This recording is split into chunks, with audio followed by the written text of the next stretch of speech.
बिस्मिल्लाहिर्रहमानिर्रहीम अस्सलामु अलैकुम वरहमतुल्लाहि वबरकातुहू। मैं मोहम्मद अली वारिस अवान DHO मुल्तान के हवाले से मुख्तलिफ़ चीज़ें आप लोगों से डिस्कस करता हूँ।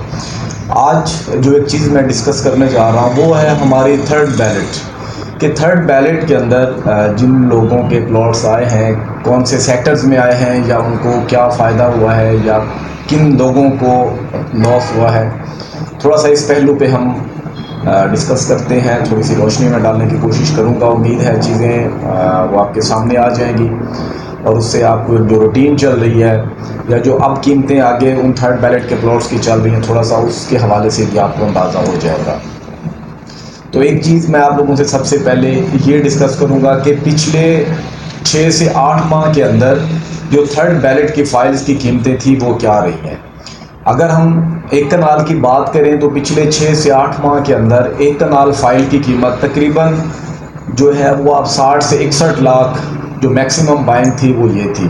बाकी इससे नीचे ही तकरीबन 55 लाख, 56 लाख, 54 लाख तक भी लोगों ने बाइंग की है। अगर हम 10 मरले की बात करते हैं तो 10 मरला 50 लाख से नीचे फ़ाइल ख़रीदी गई थी और जो आखिरी फ़ाइल ख़रीदी गई हैं वो 40 से 42 लाख की ब्रैकेट में भी ख़रीदी गई हैं। और 5 मरला की अगर मैं बात करूं तो 5 मरला की फ़ाइल पिछले 6 से 8 माह में अगर हम देखें तो 30 लाख से नीचे, और आखिरी जो कम से कम कीमत जो है वो देखी गई है वो कीमत थी तकरीबन 22 से 23 लाख। तो ये ओवरऑल पिछले 6 से 8 माह की बाइंग का जो दौरानिया था वो ये कुछ यूँ था। इसमें अब जो जर्नल फाइल वाले थे वो भी कुछ लोग थे जो पहले जर्नल फाइल बाय करके बैठे हुए थे, और अब आखिरी 1 महीने 1.5 महीने के अंदर गोल्डन फाइल्स भी आई जिसमें 5 मरला की भी थी, 10 मरला की भी थी, वो आई हैं। लेकिन कुछ लोग जो जर्नल फाइल्स ख़रीद के बैठे हुए थे, जो मैंने एक प्राइस ब्रैकेट बताई है उसके अंदर उन्होंने बाइंग की है, और अगर वो गोल्डन फाइल में गए हैं तो उन्होंने 5 लाख कनाल वालों ने अदा किया, 10 मरला वालों ने, कुछ लोगों ने 2.5 लाख अदा किया, और कुछ लोगों ने 5 मरला के लिए 2 लाख अदा किया, और कुछ लोगों ने अदायगी बिल्कुल नहीं की। अब इसमें जो एक आप लोगों को सेक्टर्स का बताया गया था कि गोल्डन फाइल्स के कौन से सेक्टर हैं, जिसमें वाज़ेह तो यही किया गया था कि कनाल के लिए sector F, sector O, sector Y, sector S और सेक्टर E, इन 5 सेक्टर्स में आपको अच्छी लोकेशन पे प्लॉट्स दिए जाएंगे।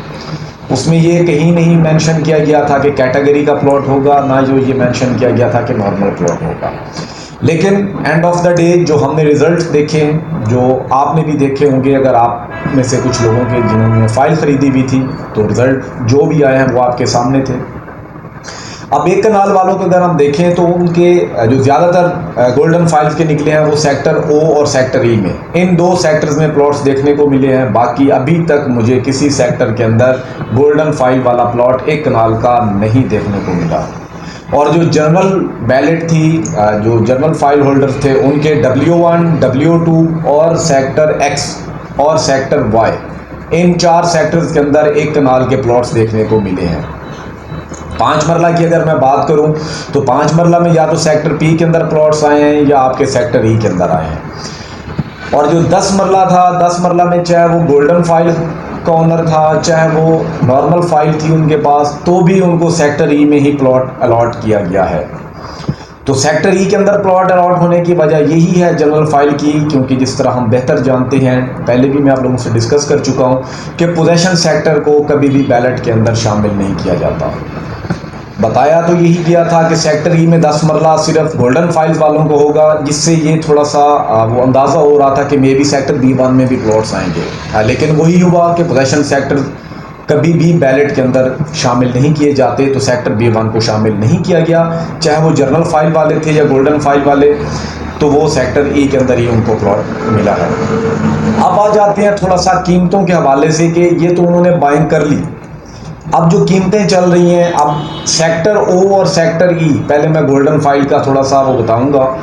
इन सेक्टर्स के अंदर आपको जो प्लॉट मिल रहा था वो सेक्टर O में 62 से 65 लाख में आपको मिनिमम मिल रहा था, और जो सेक्टर E है वो आपको 60 से 62 लाख की ब्रैकेट में मिल रहा था मिनिमम, जिनके डेवलपमेंट चार्जेस अपडेटेड थे। 14 लाख डेवलपमेंट चार्जेस जा चुके थे। अब अगर हम उसी कीमत को दोबारा से वो जहन में रखें और उनमें से 2 लाख का अगर हम माइनस कर देते हैं तो 60 और 58 लाख जाके रिस्पेक्टिवली बनेगा। तो इसमें जिन लोगों ने गोल्डन फाइल पिछले 8 माह में ख़रीदी है, अगर उसको हम मज़ीद 2 ब्रैकेट में कर देते हैं कि जिन्होंने जो पास्ट में 4 मंथ, जो 8 माह का जो पहले वाला 4 मंथ का पोर्शन है, जिन्होंने वहाँ पे ख़रीदी, उनके लिए मैं यही कहूँगा कि उनकी या तो वो कीमतें बराबर, जो प्लॉट उनको मिला है वो सिर्फ लेवल पे आएगा, या मैं ये कहूँ कि उनको 1 लाख 1.5 लाख का ये कहूँ कि वो माइनस में गए हैं, तो ये कुछ ऐसा हुआ है। लेकिन जिन्होंने पिछले अब के 2-4 माह में, जो ये वाले 2-4 बिल्कुल लास्ट वाले हैं, इनमें ख़रीदी हैं, तो उन लोगों के लिए प्रॉफिट हुआ है। उन्होंने अगर फाइल ख़रीदी है 54 की, 53 की या 55 की, और उन्होंने 5 लाख पे किया था गोल्डन फाइल का, तो उनका प्लॉट किसी ऐसी लोकेशन पे आया है जो 65 लाख से ऊपर अब सेल होगा, क्योंकि 14 लाख डेवलपमेंट चार्जेस के साथ जो प्लॉट्स थे वो आपके सामने मैंने कीमत बताई कि इस ब्रैकेट के अंदर वो सेल हो रहे थे। उनको भी अगर आप 2 लाख माइनस कर लेते हैं तो भी जो थर्ड बैलेट का 0 DC का प्लॉट होगा, जाहिर सी बात है उसमें थोड़ा सा रिलैक्सेशन होगी कि आपकी जो पॉकेट है उस पर बर्डन कम पड़ेगा, तो वो लोग फ़ायदे में गए हैं। अगर हम अब बात करें थोड़ा उन लोगों की जो जर्नल फाइल होल्डर्स थे, दुख हुआ है मुझे कि उनको W1 W2 में प्लॉट्स मिले हैं, सेक्टर Y में या सेक्टर X में मिले हैं, और जो वहाँ की कीमतें हैं वो मैक्सिमम जो मैं कहूँगा वो 55 लाख तक आप अपनी फ़ाइल को निकाल सकते हैं।